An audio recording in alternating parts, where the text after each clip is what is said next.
우리 지난 시간에는 1절부터 6절까지 하나님이 이 피조물, 이 자연 세계를 통하여 하나님 당신을 계시하시는, 말씀하시는 것에 대해서 살펴보았습니다. 일반 계시에 관련된 것입니다. 오늘은 7절 이후부터는 특별 계시죠. 하나님이 말씀을 통하여, 성경 말씀을 통하여 말씀하시는, 우리가 피조물, 이 자연 세계를 통해서도 하나님의 말씀하심을 들을 수가 있습니다. 그렇지만 더 정확하고 분명한 말씀은 결국 성경을 통하여서 우리가 듣게 되는 것입니다. 또 특별히 구원에 이르게 하는 지혜는 성경을 통해서, 피조물 속에서도 하나님을 만나고 하나님의 음성을 들을 수 있지만 궁극적으로는 성경을 통해서 하나님의 계시가 분명히 드러나는 것입니다. 오늘 본문은 이제 그 말씀에 대한 여러 가지 이야기들을 나누고 있는데요. 오늘 7절 이후부터 보면 여호와의 율법, 여호와의 증거, 또 여호와의 교훈, 여호와의 계명 등등으로 표현되고 있습니다. 자, 말씀의 특성들이 있고요. 그 특성들을 우리가 어떻게 지켜갈 것인가, 또 그 말씀을 지킬 때 우리에게 어떤 효능, 또 어떤 영향이 주어지는가에 대해서 말씀을 하고 있습니다. 자, 우리 신앙생활은 말씀에 대한 태도에 따라서 결정이 됩니다. 신앙이 성장하는 걸 보면 결국 말씀과 연결이 있더라고요. 말씀을 가까이 대하고, 또 말씀을 사랑하고, 말씀을 열심히 또 공부하고, 말씀을 지켜가는 사람이 영적으로 변화가 일어나고 성장이 됩니다. 그래서 말씀을 어떻게 보느냐, 이 말씀을 절대적인 하나님의 말씀으로 보느냐, 이게 굉장히 중요합니다. 자, 오늘날같이 우리는 다원주의 시대를 살고 있습니다. 절대적인 진리를 부정하는 이런 시대에 모두가 자기가 옳다고 여기고 주장하면 그것을 그저 인정해주고 용납하는 이 환경, 절대적 기준을 가지고 선과 악을 구분하려고 하는 이 분위기 자체를 거부하는 시대를 우리가 살고 있습니다. 이런 시대 속에 우리가 하나님의 말씀을 가지고 우리가 성도들이 말씀을 우리가 어떻게 대하고 있는가, 이것이 매우 중요한 것입니다. 자, 오늘 7절을 보면 여호와의 율법은 완전하여 영혼을 소성시키며 그랬습니다. 여호와의 말씀은 완전하다, 완전하다. 이 완전하다는 뜻은 흠이 없다, 부족함이 없다, 그리고 이 말씀에는 오류가 없다, 오류가 없다, 이런 뜻입니다.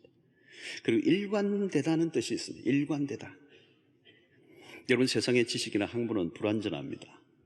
그리고 인간의 논리는 항상 모순을 불러옵니다. 아무리 기가 막힌 이론이나 학설도 시간이 지나면 뒤집혀질 수가 있어요. 불완전하다는 것입니다. 학설은 항상 변하는 것입니다. 그러나 성경의 진리는 그렇지 않아요. 완전하다. 왜요? 이 성경은 인간의 작품이 아니고 하나님으로부터 온 것이기 때문에 그렇습니다. 그러므로 우리는 이 성경의 절대적 권위를 인정해야 하는 이유는 이 말씀이 중앙무오한 하나님의 영감된 말씀이라는 거죠. 그래서 우리는 하나님의 말씀이 애매모호하거나 알쏭달쏭하게 여긴다면 믿고 따라가기 어렵습니다. 불완전한 진리에 우리 인생을 맡기기 어려운 거죠. 자, 여호와 율법은 완전하다. 그래서 그 완전한 이 말씀은 우리의 영혼을 소성하게 한다. 여러분, 이게 소성이라는 말은 뭘까요? 이미 죽어 있다는 것을 전제하는 것입니다. 죽었던 우리의 영혼이 하나님의 말씀을 통하여 다시 살아난다는 것을 의미하는 것입니다. 그래서 여기 소성이라는 이 말의 뜻은 되돌려준다는 그런 뜻이 있어요. 무엇이 되돌려준다는 것입니까? 하나님과의 관계가 깨어져 있는 것을 다시 회복시켜주는 것을 의미합니다. 그래서 말씀을 자세히 듣고 말씀을 통하여 우리의 깨어진 하나님과의 관계를 복원시켜 줄 때 우리에게 소성함이 일어난다는 거예요. 이 말씀의 위력은 참 대단합니다. 죽었던 영혼을 살리는 것입니다. 하나님의 말씀으로 소성되어지기 전에는 인간의 상태는 망가져 있는 것이죠. 망가져 있습니다. 우리의 영혼이 망가져 있어요. 왜 망가져 있습니까? 죄 때문에. 죄의 세력이 확장되어 갈수록 영혼은 망가지는 것입니다. 그러면 죄가 무엇입니까? 내가 하고 싶은 대로 살아가는 삶을 말하는 것입니다. 죄는 네가 하고 싶은 대로 하고 살아라. 여기에는 기준이 없어요. 기준이 있다면 자기 내면의 소원, 내가 원하는 바대로 살아가는 거예요. 자기가 하고 싶은 대로 하고 살아가면 인간은 망가지게 되어 있습니다. 아이들이 가장 싫어하는 게 뭐냐면 누가 간섭하는 거죠. 한 2살만 돼도 그게 시작되더라고요. 손잡고 가자 하면 아니, 이제 걷기 시작하면서. 이게 절정이 언젠가면 중2 때예요. 그때는 뭐 아무리 추운 겨울에 그냥 반팔 같은 거 입고 나가면 제발 잠바 입고 나가라 그러는데도 그냥 안 춥대. 들어올 때는 콜락콜락하고 오면서 간섭을 싫어해요. 여러분, 하나님 없이 자기가 하고 싶은 대로 하고 살면 고통이 찾아오는 것입니다. 망가지는 거예요. 사람들의 영혼이 병들어 있습니다. 문명이 발달해 갈수록 영혼은 더 쇠약해져 갑니다. 요즘 보십시오. 쉽게 사람들이 무너지고 망가집니다. 삶을 지탱하게 해줄 힘을 갖고 있지 않아요. 영혼이 매우 부실하고 쇠약하기 때문에 그렇습니다. 우리가 아무리 노력을 해도 우리의 힘으로는 이것을 복원할 수 없어요. 우리의 영혼을 소성케 할 수 없습니다. 하나님의 말씀을 통하여 너가 어디에서부터 잘못되었는지를 알려주는 거죠. 어디에서 문제가 있는지, 어디에서 다시 시작해야 되는지 말씀을 들으면서 깨닫게 되는 거죠. 결국 말씀을 들으면서 잘못된 것이 무엇인지를 깨닫게 되고, 그 깨달음이 깊어질 때 뭐가 일어나요? 회개가 일어나는 것입니다. 회개하는 겁니다. 왜 회개를 못하죠? 뭐가 잘못됐는지를 모르는 거예요. 회개를 할 때 비로소 우리의 영혼이 소성케 된다. 병든 영혼이 새롭게 되는 은혜가 일어난다. 여러분, 말씀을 들으면 놀라운 역사가 일어나는데요, 이 소성이라는 말은 창조의 그 상태로의 회복, New Creation, 새로운 피조물이 되는 역사가 일어난다. 근본적인 변화가 일어난다는, 내가 누구인지, 어떻게 살아야 하는지, 무엇을 위해 존재하는지 근본적인 부분을 알게 되면서 내 영혼이 되살아나는 것입니다.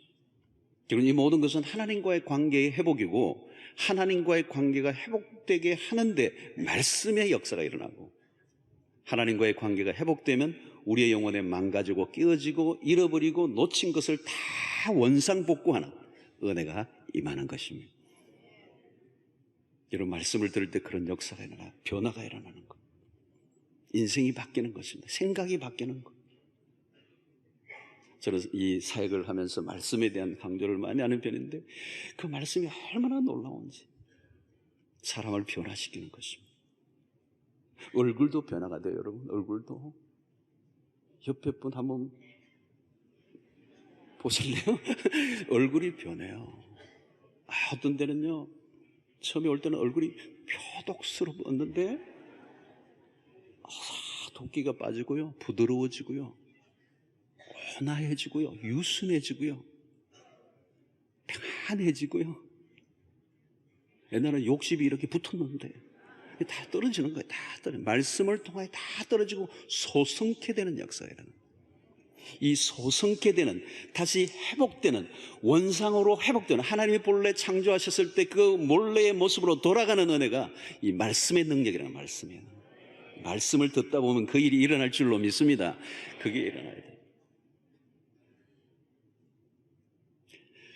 두 번째 보니까 여호와의 증거는 확실하여 우둔한 자를 지혜롭게 하며, 여호와의 증거는 확실하여 우둔한 자를 지혜롭게 하며.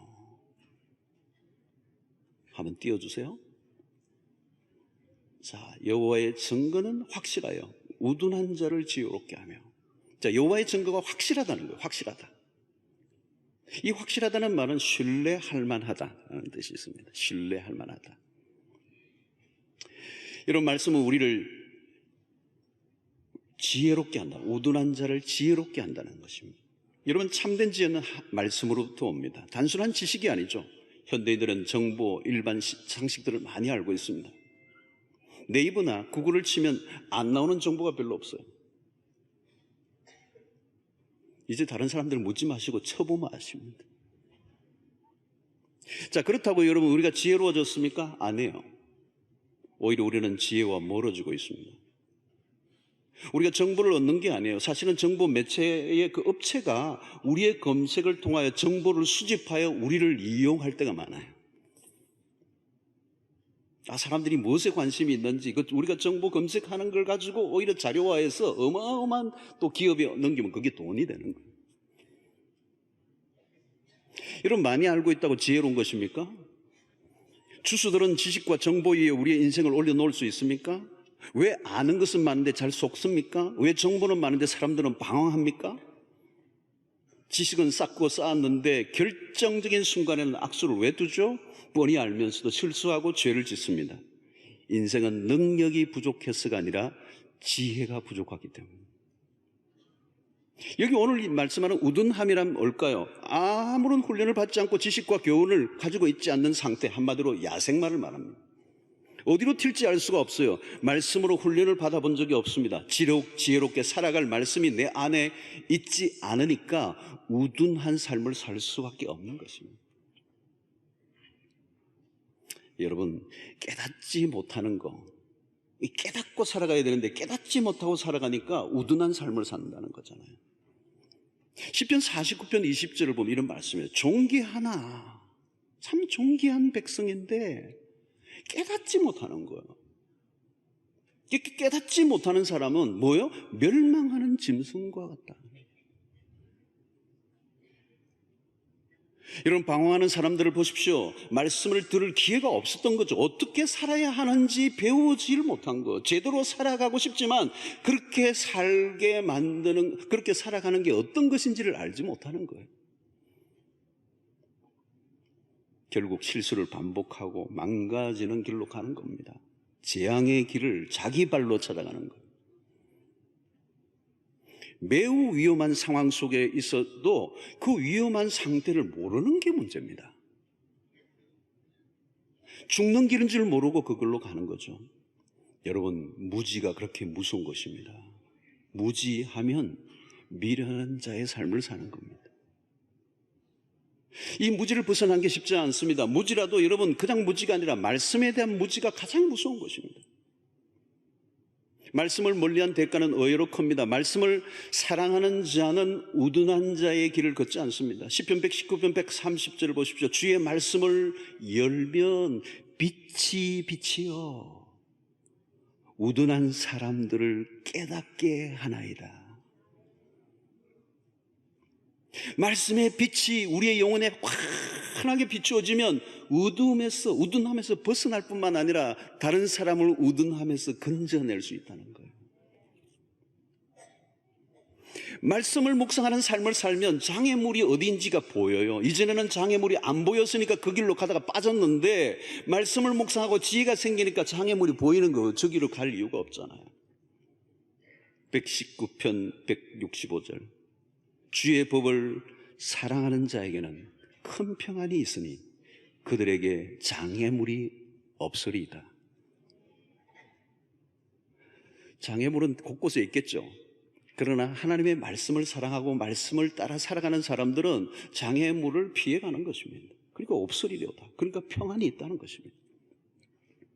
여러분, 세상에는 속임수가 많습니다. 거짓이 난무합니다. 아차하면 걸려듭니다. 말씀으로 지혜의 문이 열리지 않으면 장애물 골라가면서 걸려 넘어집니다. 우리는 말씀을 통하여 지혜를 얻습니다. 그 지혜는 세상의 어떤 것과도 비교할 수 없는 지혜라는 것. 자, 지혜는 크게 두 가지로 분류했습니다. 디모데후서 3장 15절에 보니까 또 어려서부터 성경을 알았나니 성경은 능히 너로 하여금 그리스도 예수 안에 있는 믿음으로 말미암아 구원에 이르는 지혜가 있게 하느니라. 첫째는 구원에 이르는 지혜입니다. 그 지혜가 구원에 닿아야 한다는 거예요. 아무리 지혜가 있어도 구원을 얻지 못하면 소용이 없어요. 십자가를 통한 구원에 이르는 지혜, 그게 성경에서 나오는 가장 최고의 지혜라는 거예요. 그러므로 오늘 여기에 지혜는 단순히 생활의 유용함 정도의 그런 지혜를 말하는 게 아니라 생명과 죽음이 오가는 결정되는 지혜를 말하는 겁니다. 성경이 기록된 1차적 목적은 구원을 얻도록 하기 위해서.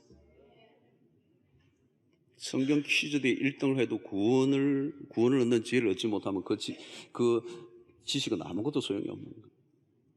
헬라어, 히브리 원전으로 아무리 연구한다 할지라도 구원을 얻지 못하면 의미가 없는 거잖아요. 둘째는 삶 속에서의 지혜입니다.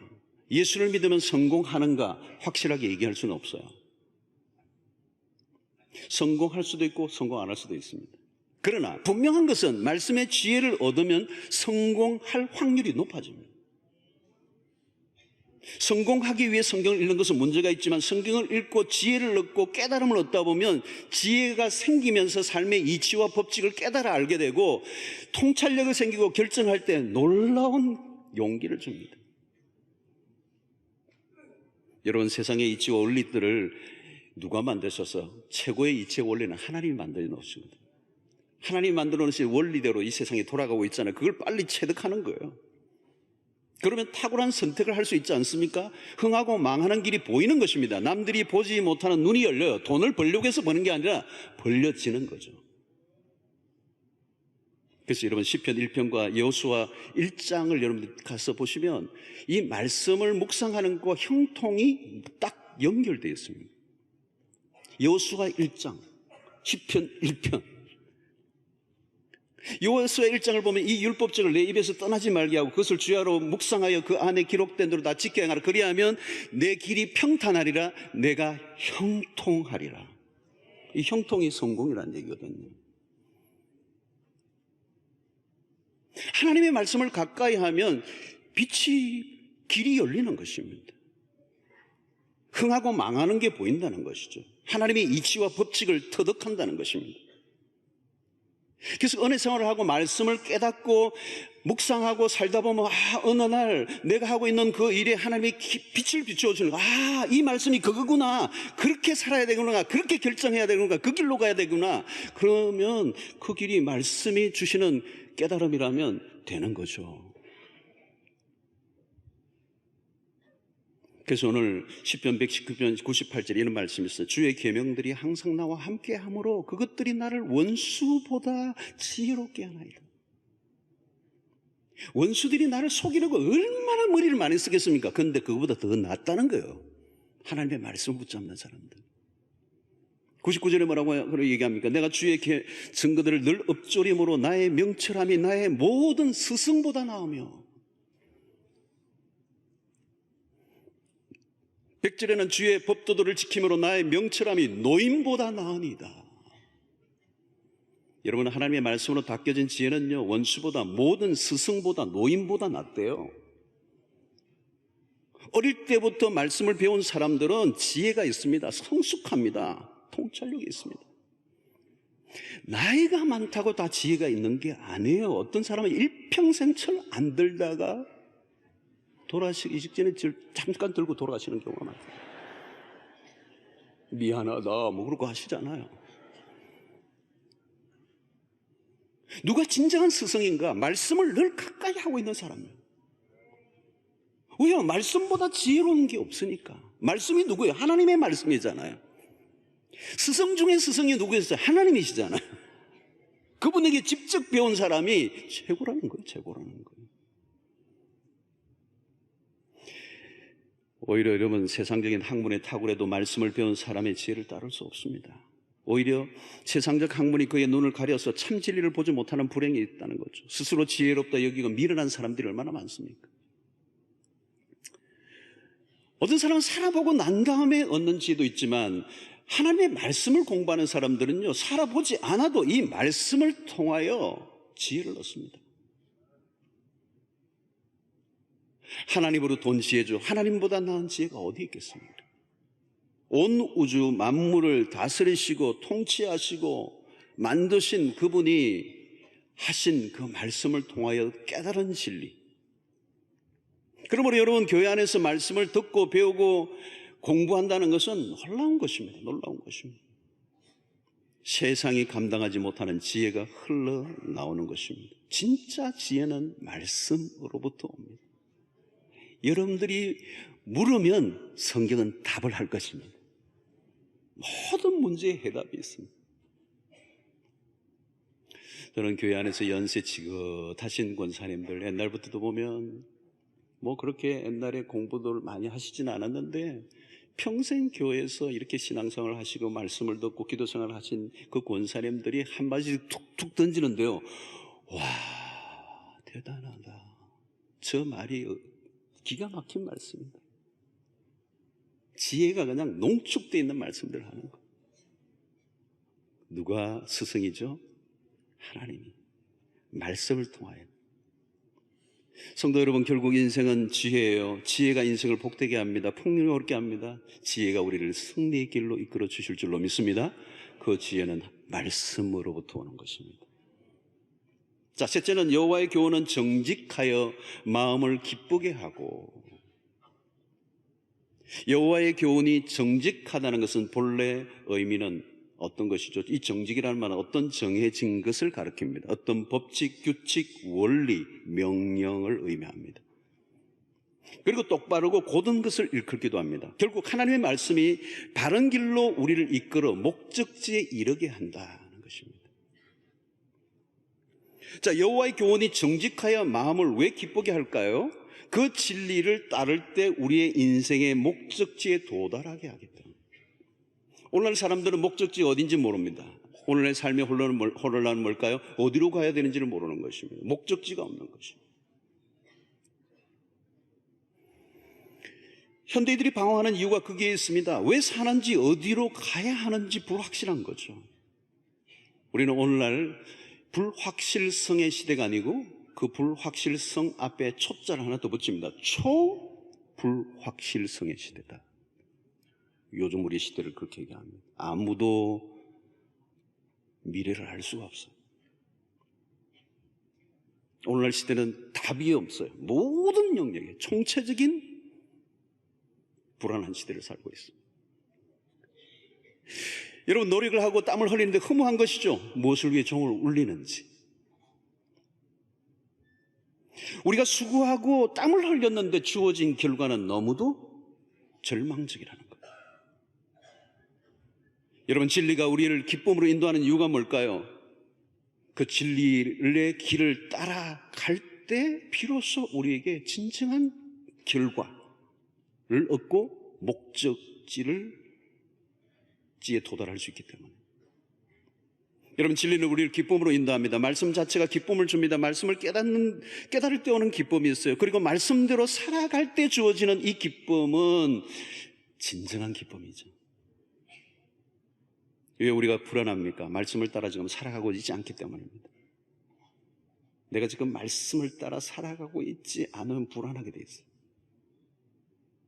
그러나 내가 말씀을 따라 살아가고 있다면 지금 환경이 어떤 상황이 있든지 두려워할 필요 없고 불안할 필요 없고 그 말씀을 따라가면 승리가 올 것입니다.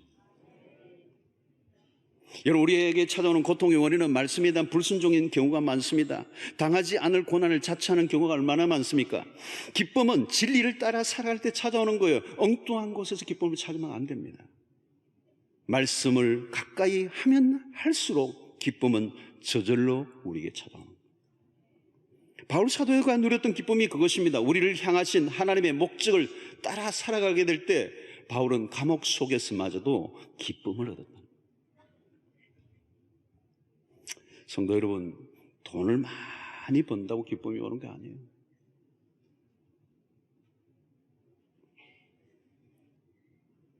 말씀은 우리를 잘못된 기쁨을 추구하지 않도록 이끌어주는 겁니다. 말씀을 통해 삶의 원리와 법칙을 따라 살면 좋은 결과가 찾아오게 될 것이고 그것이 기쁨을 주는 것입니다. 저는 여러분들의 삶의 기쁨이 회복되기를 축원합니다. 이 기쁨이 삶의 활력을 일으키는 거죠. 이 기쁨이 없으면 사는 맛이 없잖아요, 여러분. 그런데 이 기쁨을 주는 것은 세상의 어떤 것에 있지 않고 하나님의 말씀을, 그 정직한 말씀을 따라 정직하게 살아가면 그 길에 하나님이 기쁨을 주신다는 거예요. 네 번째로는 여호와의 계명은 순결하여 눈을 밝게 하시는도다.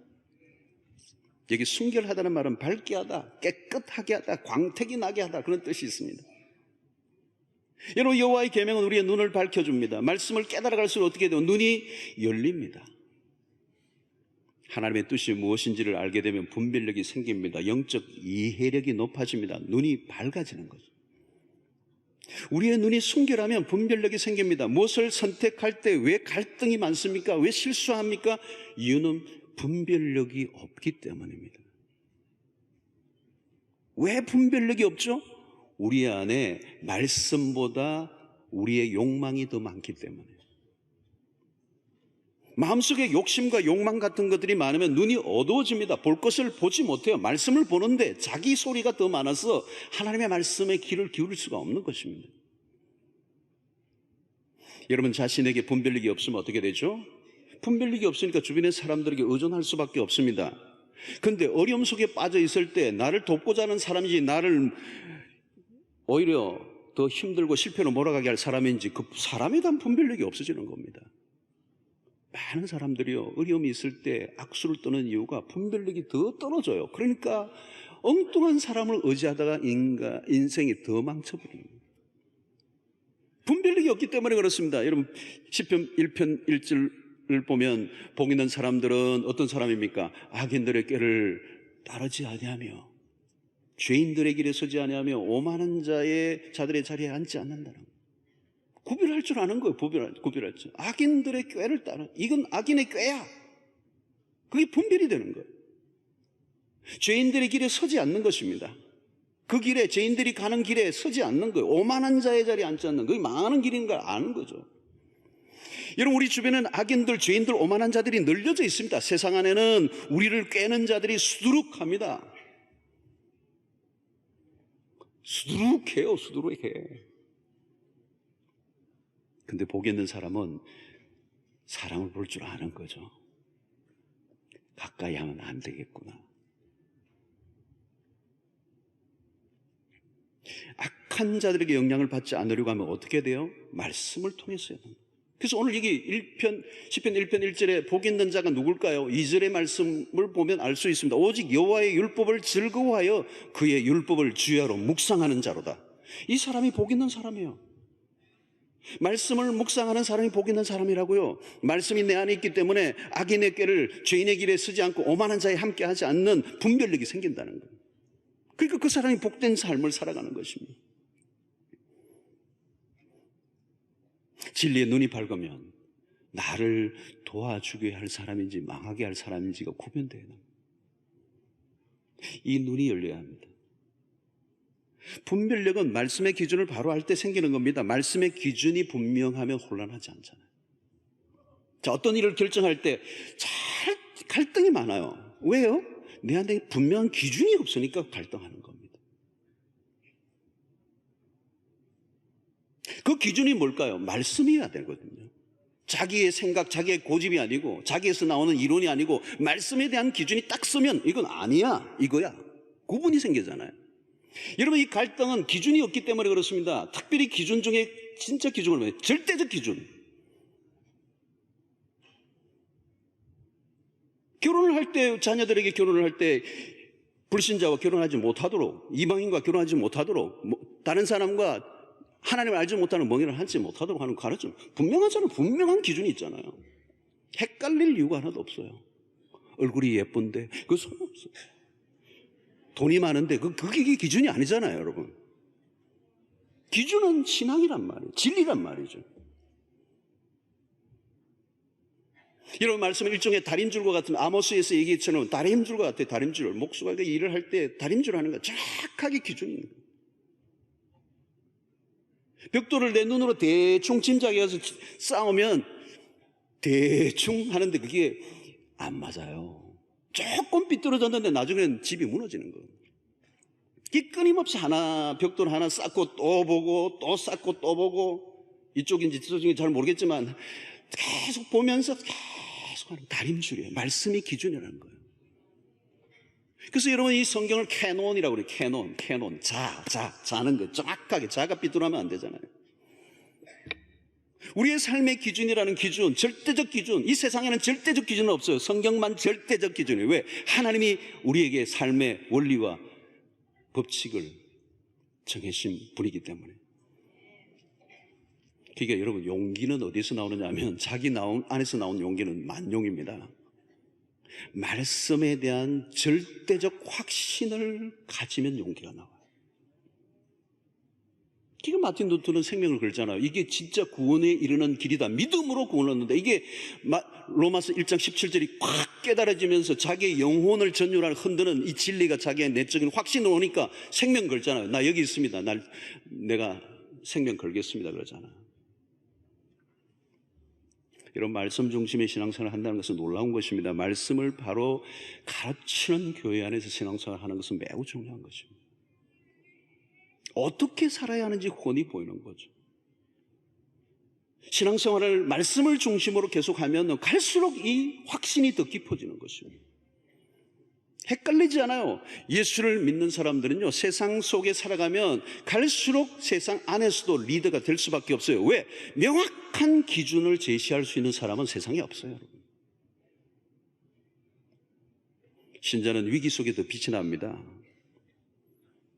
세상의 사람들은요, 보통들은 굉장한 것 같아도 위기가 오면요, 정신 못 차리고요. 하나님의 백성들은 위기가 오면 빛을 납니다. 빛이 나요. 위기가 뭡니까? 우리 그동안의 방식과 스스로의 힘으로 해결할 수 없는 문제를 만난 것입니다. 통할 것 같았던 것이 더 이상 통하지 않는 순간이 오면 위기가 오는 거죠. 그러면 사람들은 다 죽는다고 야단입니다. 그러나 신자는 말씀을 통해 이미 답을 갖고 있는 거예요. 성경에 다 있잖아요. 세상에 성경 안에 별별 위기가 다 있습니다. 그 위기 속에 하나님이 어떻게 일하시는가를, 하나님의 사람들을 통하여 일하시는 것들을 보면서 거기에 로드맵이 다 있는 것입니다.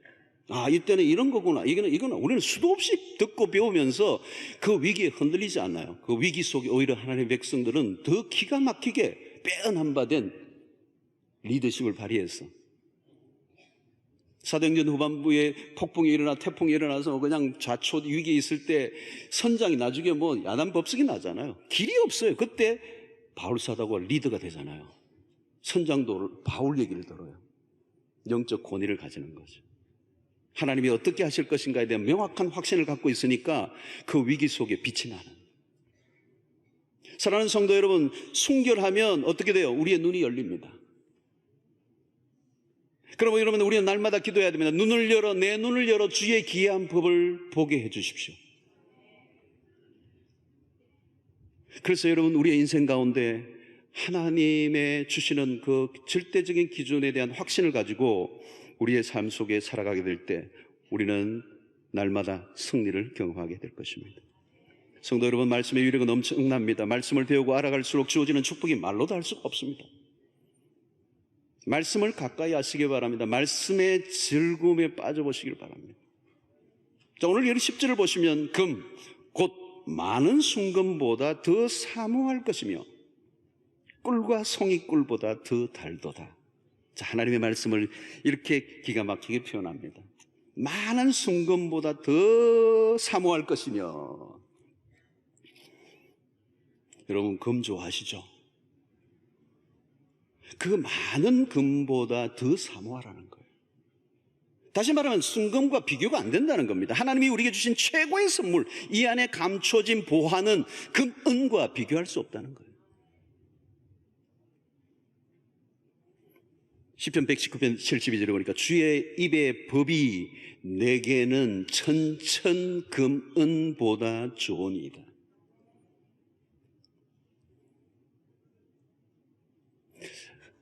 와, 닿으세요?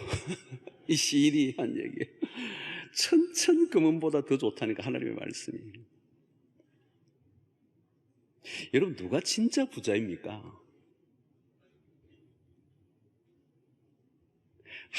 우리의 마음 안에 하나님의 말씀이 차곡차곡 쌓여져 있는 사람이 부자예요. 부동산은 흔들려요. 돈은 움직인다고요. 아무리 잡으려고 해도 도망가요. 나와 상관없이.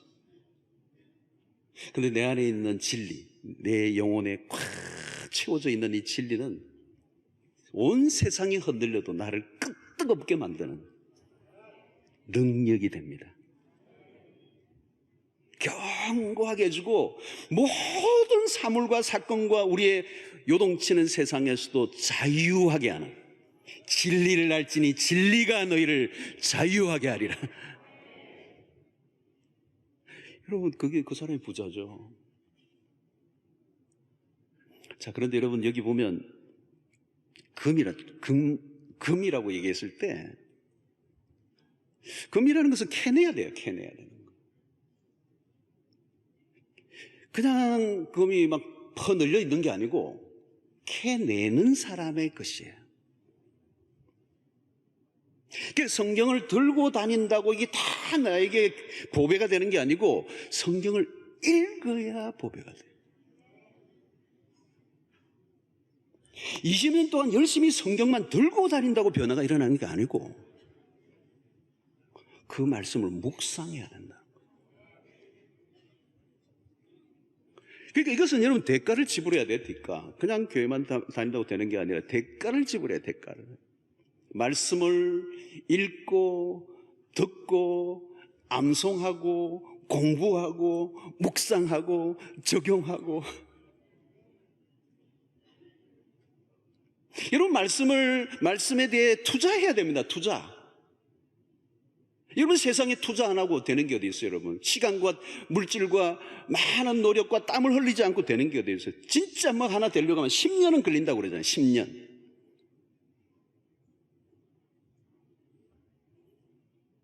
여러분 10년 정도 교회를 다녔으면 이제 성경이 내 안에 들어와야 돼요. 10년 정도 됐으면 성경이 대충 맥이 잡혀야 돼요. 그리고 어떤 말씀이 어디에 있는지 정도는 알아야 돼요. 그리고 어떤 문제가 일어나면 그 문제와 성경이 연결이 되면 더 좋아요. 아, 이 말씀이구나.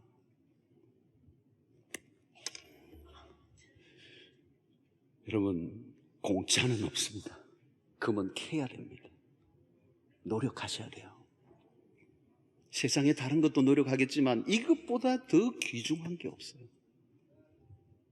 이걸 캐내시면 여러분은 금 보아봐도 더 나은 거예요. 세상을 이기는 거예요. 성경책만 들고 다니면 안 돼요. 여러분 예수를 믿는다고 그러는데 교회는 오래 다녔는데 성경을 한 번도 읽어본 적이 없는 분들이 외국 교회는 가끔 있더라고요.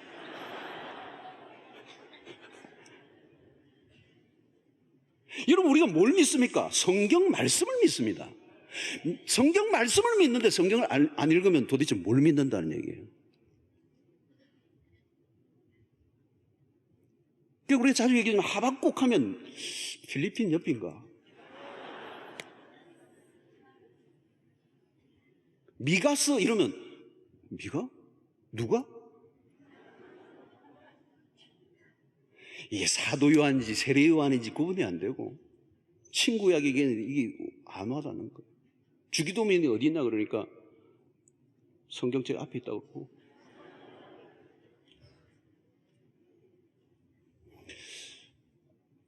베드로전서 2장 2절을 보시면 갓난 아이들같이 순전하고 신령한 젖을 사모하라. 이는 그로 말미암아 너희로 구원에 이르도록 자라게 하며. 여기서 갓난 아이같이 순전하고 신령한 젖을 사모하라. 아주 갓난 아이가 엄마의 젖을 사모하듯이 우리가 신령한 젖을 사모하라.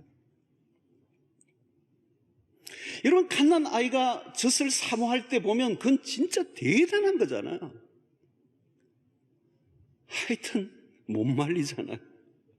걔 먹이고야 뭘 하지. 여러분 건강한 아이는 젖을 사모하는 겁니다. 내 신앙을 한번 점검해 보세요. 말씀을 사모하면 건강한 거예요. 근데 사모함이 없으면 병들어 있는 거예요.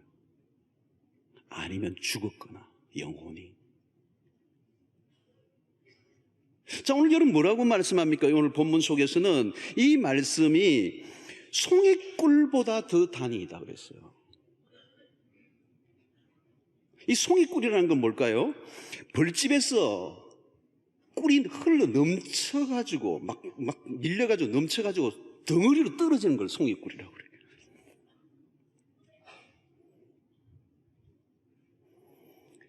시편 119편 103절에 이렇게 얘기합니다. 주의 말씀의 맛이 내게 어찌 그리 단지요. 내 입에 꿀보다 더 스윗하니라. 이 다윗이 이 맛을 본 겁니다. 이 맛을 보고 지금 얘기하는 거예요. 신앙의 단맛은 딴 게 아닙니다. 말씀의 맛을 보는 겁니다. 말씀의 맛을 보는 거죠. 맛을 보는 거.